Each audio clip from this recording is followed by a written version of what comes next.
Apa saja poin yang dicabut, Pak Yudi? Poin yang dicabut itu bahwa Liga Akbar ini tidak merasa ada pada posisi bahwa Egy dan Vina ini sedang mengendarai kendaraan, diteriaki dan dilempari. Nah, di situ posisi Liga Akbar itu sama sekali tidak ada di tempat. Akan tetapi emang betul diakui oleh Liga Akbar pada saat sore harinya Liga Akbar ini bersama dengan Eki. Kemudian sekitar pukul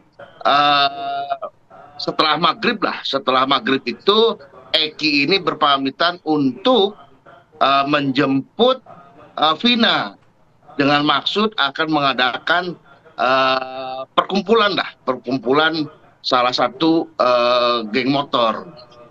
Nah, setelah menjemput Vina, Eki pun kembali lagi ke tempat tongkrongan, yaitu di warung depan SMA 4 Cirebon. Nah, setelah dari situ putus, tidak ada rangkaian lagi. Tuh. Makanya ini yang dipertegas oleh Liga Akbar bahwa kejadian dilempar, dikejar itu sebenarnya tidak ada.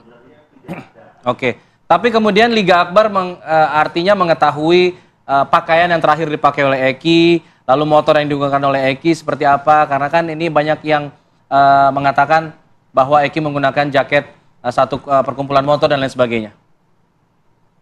Betul. Makanya ini nyambung lagi rangkaiannya itu pada saat Liga Akbar masih nongkrong di depan warung SMA 4 tersebut sekitar pukul 23.00 lah. Dari temannya itu ada yang mengabari bahwa Eki meninggal.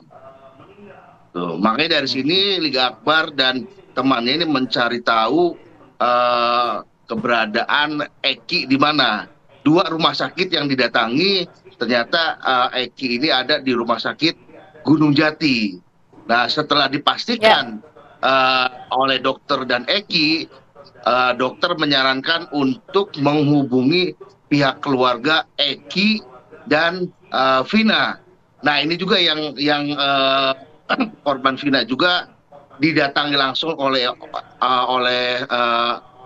Liga Akbar untuk memberitahukan bahwa Vina terjadi kecelakaan gitu.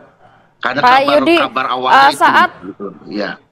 Baik, saat di tahun 2016 dan keterangan di 2024 ini kan berbeda. Apakah di tahun 2016 ada semacam mungkin intimidasi atau intervensi dari pihak-pihak tertentu sehingga pernyataan Liga Akbar ini agak berbeda dengan pernyataan di tahun 2024? Ya, ini yang jadi permasalahan, Mbak. Makanya kami coba untuk mendampingi Lingga karena yang bersangkutan ini merasa ketakutan selama ini. Karena apa yang telah diberikan ataupun di keterangan di kepolisian tidak sesuai dengan keadaannya atau faktanya.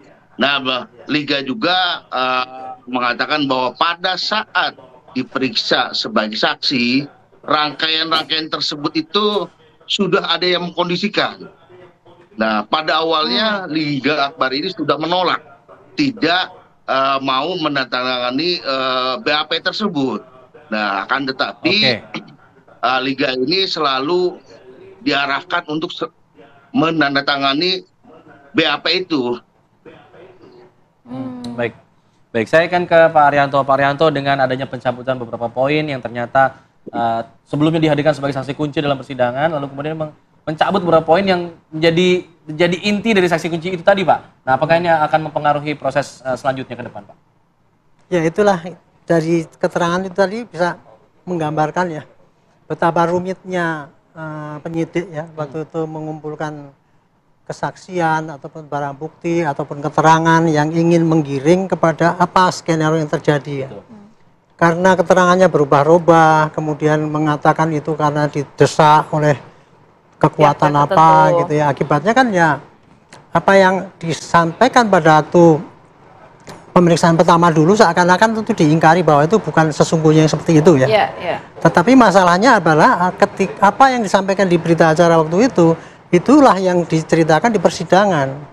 Jadi makanya ya sekarang saya jadi nggak heran lagi kenapa hakim kok bisa menjatuhkan putusan seperti itu ya, karena waktu itu yang bisa dihadirkan oleh penyidik kelihatannya yang paling banyak adalah kesaksian-kesaksian para saksi ataupun yang melihat ataupun siapa. Sedangkan bukti-bukti material seperti jejak-jejak dan sebagainya itu terbatas ya. Sangat terbatas sekali. Nah, kemudian saya bisa membaca kira-kira ya, kenapa penyidik tidak meneruskan kepada penyidikan yang saintifik misalnya penggunaan CCTV dan sebagainya. Karena waktu itu ya barangkali ya ini karena dia tidak dikejar oleh jaksa, tidak diminta bukti-bukti yang lebih kuat untuk membuktikan itu, sehingga dengan itu saja dibikin sudah cukup. Nah kebetulan kok dengan bukti yang seperti itu saja hakim juga bisa mempunyai keyakinan gitu kan. Itulah yang menjadi problem sehingga seakan-akan dulu kok hanya kesaksian gitu kan. Itu yang terjadi, dan kemudian kesaksian pun sekarang rawannya daripada kesaksian itu adalah apabila dicabut kan gitu ya. Jadi yang tadinya ada bukti jadi tidak ada kan. Sama juga dengan waktu DPU dulu ada 3 kok kemudian hilang. Dulu kan DPU itu kan disebutkan oleh 5 orang ini mengatakan oke lah saksi ini bukti kuat. Nah begitu dicabut ya udah nggak ada kekuatan. Tapi kesaksian dari Gaga ini yang dikatakan sebagai saksi kunci ini di mata penyidik akan seperti apa Pak Arianto? Bagi penyidik sih sekarang pasti akan diserap ya. Sebetulnya yang benar tuh yang disampaikan dulu atau yang sekarang. Kalau estimate saya pasti nanti dari pemeriksaan itu kalau meragukan pasti nanti digunakan lie detector atau ahli forensik untuk menilai kesaksian itu mana yang benar mana yang salah gitu.